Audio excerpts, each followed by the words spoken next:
तुम्हें कितनी बार बताया है, मेरे तैयार होने से पहले मेरा नाश्ता तैयार हो जाना चाहिए।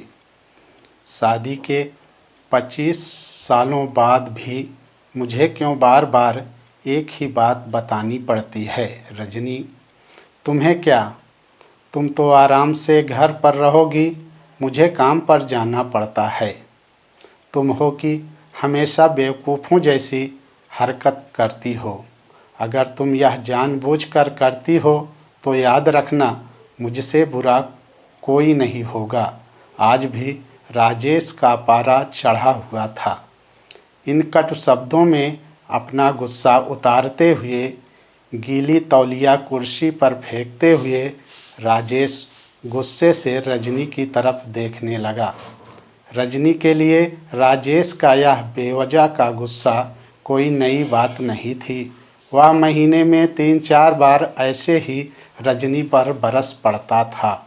पहले रजनी उसका विरोध किया करती थी, लेकिन जब कई सालों तक राजेश में कोई बदलाव नहीं दिखा तो रजनी ने खुद को ही बदल दिया।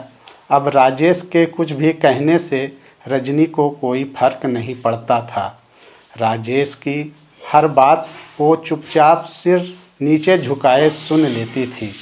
शादी के पहले 5-6 सालों तक रजनी ने पूरी कोशिश की थी कि राजेश को बदला जाए, लेकिन फालतू का गुस्सा करना और बाद में रजनी को भला बुरा कहना, यह मानो जैसे उसकी आदत बन गई थी।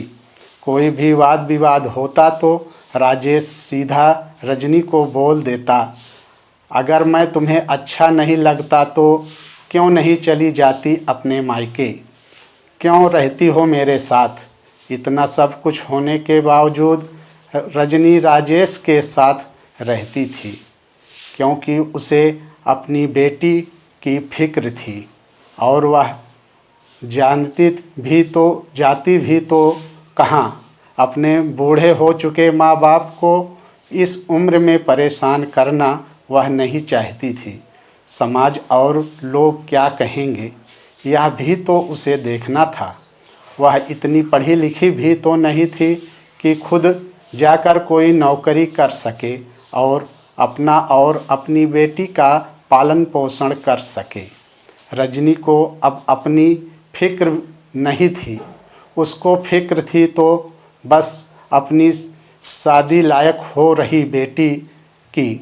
रजनी नहीं चाहती थी कि पति पत्नी के झगड़े की वजह से सीमा डिस्टर्ब हो। सीमा की पढ़ाई पूरी हो चुकी थी, उसके लिए अब शादी के रिश्ते आने लगे थे। कई रिश्तों को सीमा ठुकरा चुकी थी। 2-3 महीने बाद एक अच्छा रिश्ता आया। रिश्तेदारों और पहचान के लोगों ने भी लड़के का बहुत गुणगान किए थे। राजेश एक शाम अपनी बेटी के पास बैठकर उसे बताने लगा, सीमा बहुत अच्छा लड़का है, पढ़ा लिखा है, बड़ा घर है, बहुत अच्छी नौकरी है। ऐसे रिश्ते बार बार नहीं आते बेटा, इस बार मना मत करना। सीमा अपने पिता से ज़्यादा बात नहीं करती थी, शायद डरती थी या शायद नफरत करती थी, लेकिन आज वो अपनी पूरी हिम्मत इकट्ठा कर बोली, मुझे अभी शादी नहीं करना है पापा, मैं नौकरी करना चाहती हूँ, खुद अपने पैरों पर खड़ी होना चाहती हूँ। हाँ तो उसमें क्या बड़ी बात है, मैंने लड़के से बात की है, वह तुम्हें किसी बात के लिए नहीं रोकेगा। तुम शादी के बाद भी नौकरी कर सकती हो, वह तुम्हें नौकरी के लिए परमिशन दे देगा। राजेश बोला, मेरा नौकरी करना या ना करना उसकी परमिशन पर क्यों डिपेंड रहेगा पापा। सीमा ने पूछा, मैं कह रहा हूँ ना, तुम्हें किसी भी चीज़ की कमी नहीं होगी वहाँ।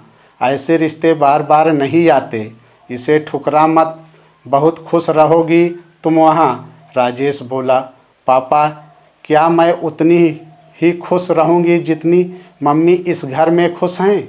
सीमा ने तंज कसते हुए कहा, आज तुम्हारी जुबान बहुत ज़्यादा चल रही।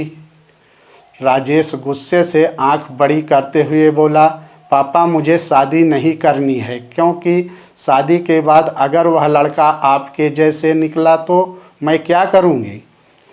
मुझे आपके जैसा जीवन साथी नहीं चाहिए जो बिना बात के मुझ पर हमेशा चिल्लाए। मुझे कुछ भी अपनी पसंद का लेना हो तो 10 बार सोचना पड़े, कहीं वह नाराज़ ना हो जाएं। मेरी तबीयत कैसी भी हो उसे परवाह ना हो। रोटी थोड़ी सी मोटी बन जाए तो घर सर पर उठा ले। उसकी चेक बुक ना मिले तो भी मेरा ही दोष निकालें और हर छोटी मोटी बात पर मुझे मायके जाने के लिए कहें। सीमा ने अपना दिल खाली करते हुए पापा से सब कह दिया। राजेश का गुस्सा 7वें आसमान पर था, लेकिन उसके मुंह से एक भी शब्द नहीं फूट रहा था। वह सीमा की बातें सुन रहा था। सीमा उतना ही बोलकर चुप नहीं हुई।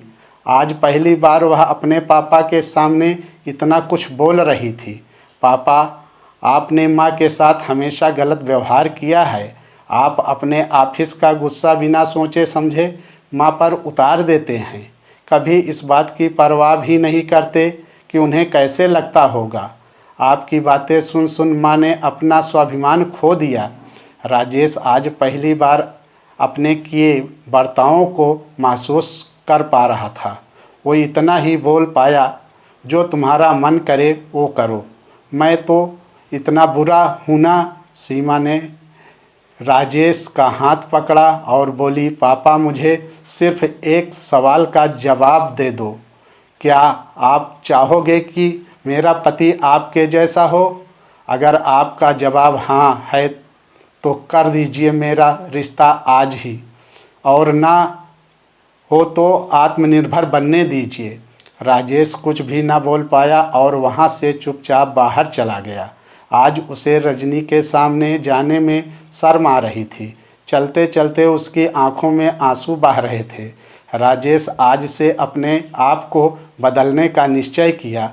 अगले दिन से रजनी ने अपने पति में काफ़ी बदलाव देखा। वह सोचने लगी कि जो हिम्मत सीमा ने दिखाई है, वह हिम्मत अगर मैं पहले ही दिखा देती तो शायद आज परिस्थितियां कुछ और होती। अब सीमा पढ़ लिख कर अच्छी नौकरी करने लगी थी और 3 साल बाद उसके लिए एक अच्छा रिश्ता आया। और उसकी विदाई पर राजेश बोला, बेटा तू हमेशा खुश रहेगी, क्योंकि तेरा पति तेरे बाप जैसा नहीं है। राजेश की यह बात सुन कर रजनी और सीमा की आंखों से आंसू बहने लगे। दोस्तों, हमारे समाज में औरतों को भले ही देवी का दर्जा दिया जाता है, लेकिन वह स्वतंत्रता नहीं दी जाती जो उन्हें देनी चाहिए। उन्हें बचपन से ही बताया जाता है कि वह पराया धन है। स्कूल में आने में देर हो जाए तो पिटाई मिलती है। मोबाइल पर बातें करते हुए देख लिया जाए या खिड़की से झांकते हुए दिख जाए तो शक किया जाता है। माँ बाप का घर तुम्हारा नहीं है, पति का घर ही तुम्हारा घर है। जीवन भर यह बातें बता बता कर उन्हें ससुराल भेज दिया जाता है, और एक दिन किसी छोटे मोटे झगड़े में ससुराल वालों से उन्हें सुनना पड़ता है कि इस घर को छोड़ दो और मायके चली जाओ। अब आप ही बताओ दोस्तों, ऐसी स्त्रियों का सच्चा घर कौन सा है? आखिरकार वह किस घर को अपना कहें? हमेशा की तरह पूरी कहानी सुनने के लिए आपको धन्यवाद। दोस्तों, उम्मीद है कि यह कहानी आपके दिल को छू गई होगी। अगर ये कहानी पसंद आई हो तो इसे सब्सक्राइब करें, लाइक करें और शेयर करें। धन्यवाद।